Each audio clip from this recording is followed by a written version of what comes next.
Hi, I'm Matt. I'm Erin. And we're getting married September 27th of 2014. We're Getting married in Dwellingup. And we're getting married with a budget-conscious wedding, but with all the frills attached. So we budgeted ourselves 10 grand. We pushed it out to 15, with the equivalent value of about 40 grand. We've done this through booking direct, doing a lot of it ourselves, and trying to stay away from external parties to organise stuff for us.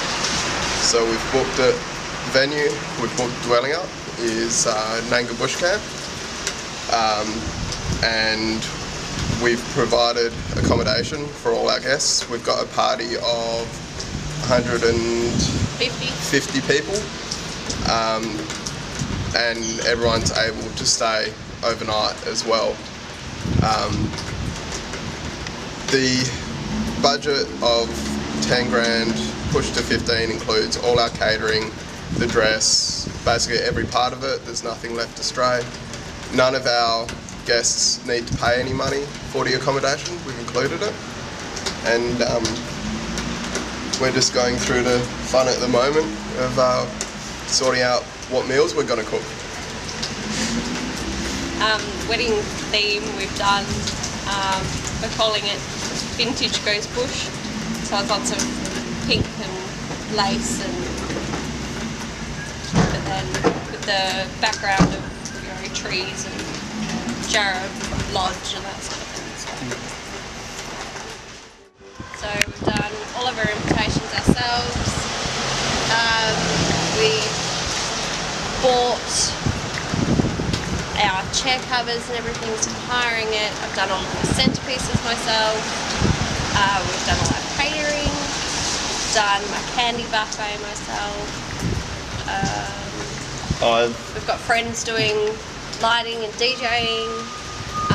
A lot of stuff I've purchased, be it off eBay or from China, because it's a lot cheaper.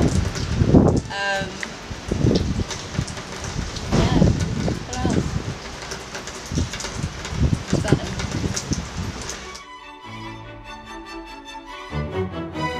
it? We chose Sky mainly because we set ourselves a budget of 3 grand for a photographer. Sky's prices fit within that. But we wanted someone out of the box. We didn't want your normal, boring. Everybody stand and smile and say how wonderful it is. And we wanted something a little bit different, a little bit funky, kind of to go with our wedding and us, because we don't really take much seriously. So. And we also chose Sky because out of the selection of photographers we had a look at, the thing that stuck out to me as well is we got a lot of, basically all our photos at the end of it in digital media, where a lot of those wedding photographers, they give you a very short selection of what you have, be it in print form or on disc. You don't get all your candid shots, all your off cuts, so you're very restricted in what you want to get. So we like the option of getting a bunch of photos at the end, which we can sort through later and have a giggle at.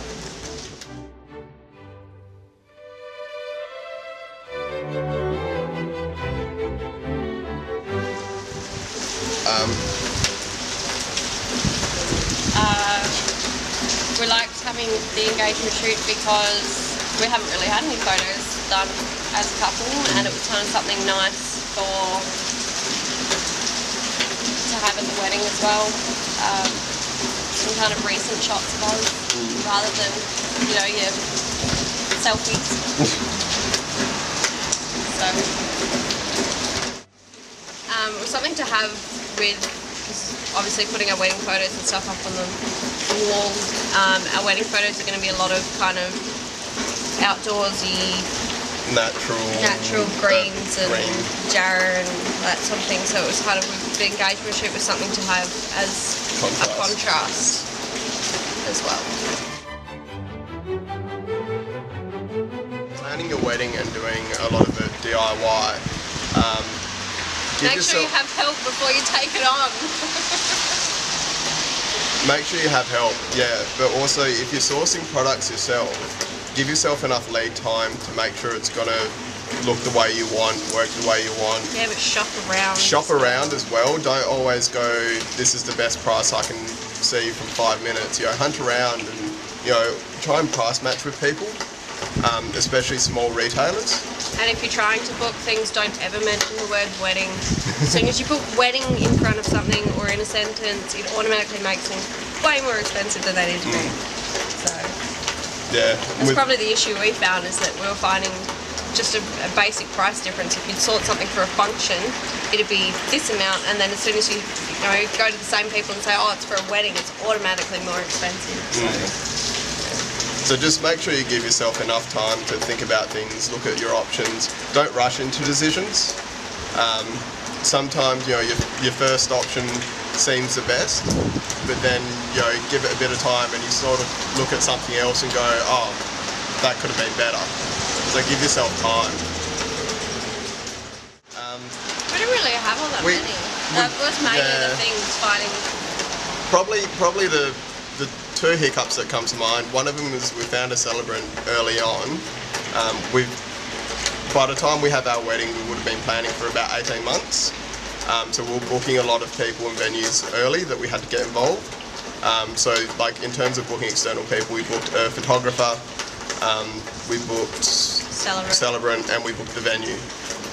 A lot of the other stuff we've done ourselves, but in booking the celebrant, we first booked her quite early, and then they cancelled a month later, but still planning so early we had enough time to organise someone else and make sure we're not rushing last minute.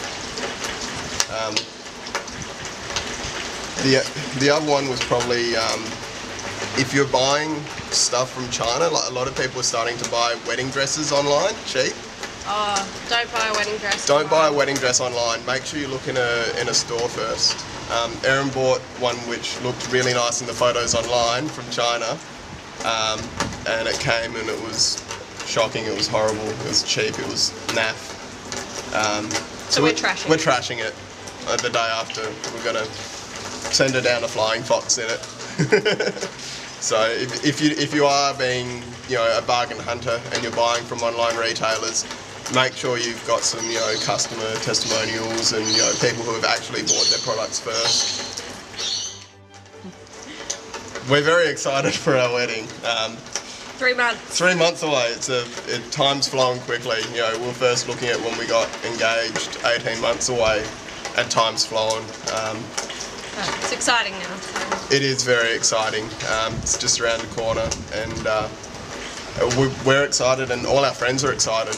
We can't wait to have them all down there and enjoy the festivities. So thanks, guys. Yeah.